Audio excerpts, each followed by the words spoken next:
आज इस मुल्क में जिस हद तक भी लूली लंगड़ी और इंतहाई बेबैरा और न सुनने वाली अदलिया मौजूद है, और जिस तरीके से भी इस मुल्क में आज तक जैसे भी सियासी जमातें जिनकी हर लिहाज से मैं समझता हूँ एक बहुत कमज़ोर सी आवाज़ है, उनकी भी मौजूदगी में मैं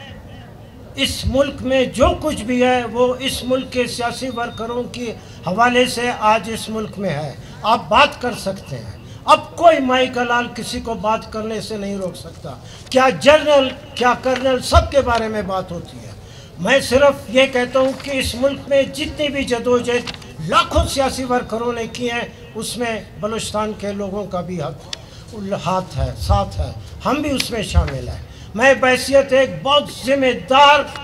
शहरी के हवाले से शहबाज शरीफ वज़ीर आज़म को ये याद दिलाना चाहता हूँ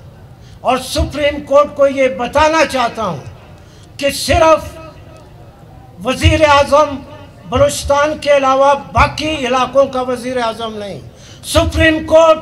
बाकी इलाकों का सुप्रीम कोर्ट नहीं, उसमें बलूचिस्तान भी जिंदा है, बलूचिस्तान का भी उस पर हक है, बलूचिस्तान भी उसमें शामिल है। जब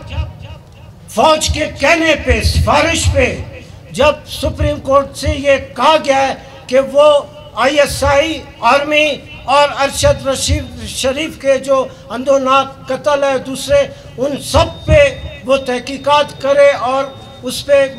पर कोई रिपोर्ट दे, तो उसमें मैं ये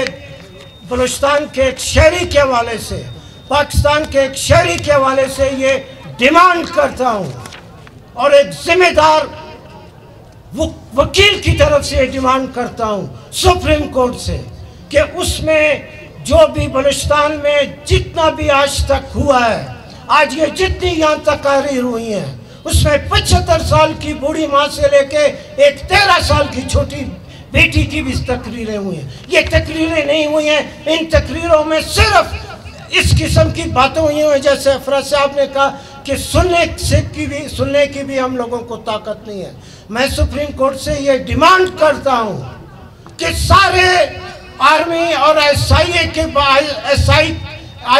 के बारे में ये यहाँ पे कहा गया है कि 13 साल के जो लोग लापता हैं, 10 साल के लोग जो लापता हैं, उन सब का इल्ज़ाम FC पे है, ISI पे है, MI पे है। तो लिहाजा सुप्रीम कोर्ट से मैं मुतालबात करता हूँ, सुप्रीम कोर्ट के एक बहुत वकला के एक बहुत जिम्मेदार आदमी की हैसियत से,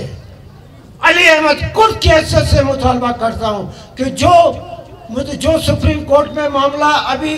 पेश होगा उसमें बलूचिस्तान में जितने भी लापता लोग हुए हैं उसके बारे में सुप्रीम कोर्ट उसको अपने एजेंडे पे रखे और उस पर रिपोर्ट पेश करे।